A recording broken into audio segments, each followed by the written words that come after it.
खुदा बाप और बेटे और उल कुदस के नाम से आमीन। मसीह में आप सब की सलामती हो। बहार कॉलोनी कोट लखपत लाहौर से मैं एंड्रू इसाक आपके हुजूर रोज़मर्रा की तलावतें लेकर हाजिर होता हूँ। तो मेरे अजीज़ों, आइए हम भरपूर ईमान के साथ आज की तलावतें सुनते हैं। आओ हम उसे मारें। हमारे लिए आज की पहली तलावत इर्मिया नबी का सहीफ़ा, उसका 18वां बाब 18वीं से 20वीं आयत तक। तब उन्होंने कहा, आओ हम इर्मिया के खिलाफ मंसूबे ईजाद करें, क्योंकि काहिन के ना होने की वजह से शरीयत हरगिज़ जाती ना रहेगी, और ना मशवरत मुशीरों के ना होने से, और ना कलाम नबी के ना होने की वजह से। आओ हम उसे ज़ुबान से मारें और उसकी किसी बात पर तवज्जो ना करें। ए खुदावंद, तू मुझ पर तवज्जो कर और मेरे मुखालिफों की आवाज़ को सुन। क्या नेकी का बदला बदी से दिया जाए, क्योंकि उन्होंने मेरी जान के लिए गड्ढा खोदा। याद रख कि मैं तेरे हुजूर खड़ा हुआ ताकि उनके लिए नेकी की बात करूं और तेरा गज़ब उनसे पलट दूं।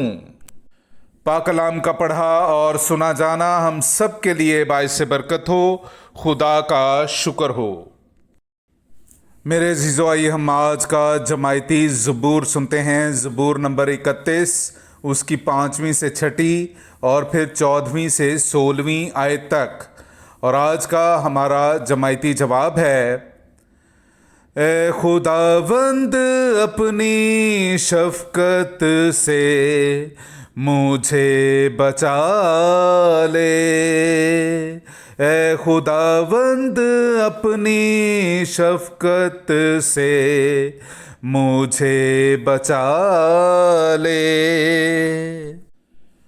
मैं अपनी रूह तेरे हाथों में सौंपता हूँ।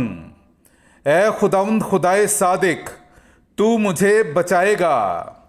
तुझे उनसे नफ़रत है जो बातिल माबूदों को मानते हैं, पर मैं तो खुदावंद ही पर तवक्कुल करता हूँ।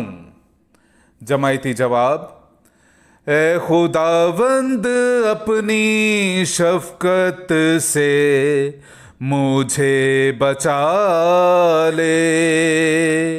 ए खुदावंद अपनी शफ़क़त से मुझे बचा ले। पर मैं ए खुदावंद तुझ पर तवक्कुल करता हूँ। मैं कहता हूँ कि तू ही मेरा खुदा है। मेरा अंजाम तेरे हाथ में है। मुझे मेरे दुश्मनों की गिरफ्त से और मेरे अकूबत रिसानों से छुड़ा। अपने खादिम पर अपना चेहरा जलवागर फरमा। अपनी शफ़क़त से मुझे बचा ले। जमायती जवाब, ए खुदावंद अपनी शफ़क़त से मुझे बचा ले। ए खुदावंद अपनी शफ़क़त से मुझे बचा ले। नाराए हम्द। ए खुदावंद, तेरी बातें रूह हैं और ज़िंदगी हैं। हमेशा की ज़िंदगी की बातें तेरे ही पास हैं। मेरे अज़ीज़ों, आइए हम आज का इंजीली इक़्तिबास सुनते हैं। इंजील मुक़द्दस बामुताबिक मुक़द्दस मत्ती, उसका 20वां बाब 17वीं आयत से लेकर 28वीं आयत तक।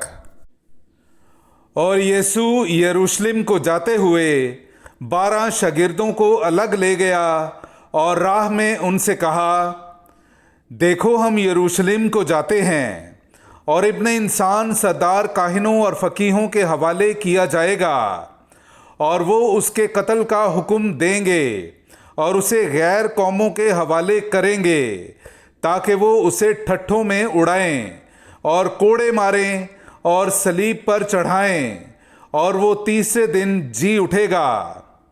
तब जब्दी के बेटों की माँ अपने बेटों के साथ उसके पास आई और सजदा करके उससे कुछ अर्ज करने लगी। उसने उससे कहा, तू क्या चाहती है? اس نے اس سے کہا، فرما کہ یہ میرے دونوں بیٹے تیری بادشاہی میں ایک تیرے دائیں اور ایک تیرے بائیں بیٹھیں۔ یسوع نے جواب میں کہا، تم نہیں جانتے کہ کیا مانگتے ہو۔ جو پیالہ میں پینے کو ہوں کیا تم پی سکتے ہو؟ انہوں نے اس سے کہا، ہم پی سکتے ہیں۔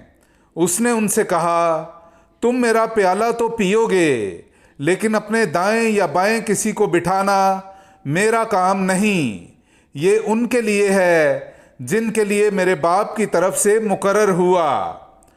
اور وہ 10 یہ سن کر ان دونوں بھائیوں سے خفا ہوئے، مگر یسوع نے انہیں اپنے پاس بلا کر کہا، تم جانتے ہو کہ غیر قوموں کے سردار ان پر حکم چلاتے ہیں اور امراء ان پر اختیار جتاتے ہیں، لیکن تم میں ایسا نہ ہوگا، بلکہ جو تم میں بڑا ہونا چاہے وہ تمہارا خادم ہو، اور جو تم میں اول ہونا چاہے تمہارا غلام ہو۔ چنانچہ ابن انسان اس لیے نہیں آیا کہ خدمت کرائے، بلکہ اس لیے کہ خدمت کرے اور اپنی جان بہتروں کے بدلے فدیہ میں دے۔ پاک کلام کا پڑھا اور سنا جانا ہم سب کے لیے باعث برکت ہو۔ خدا کا شکر ہو۔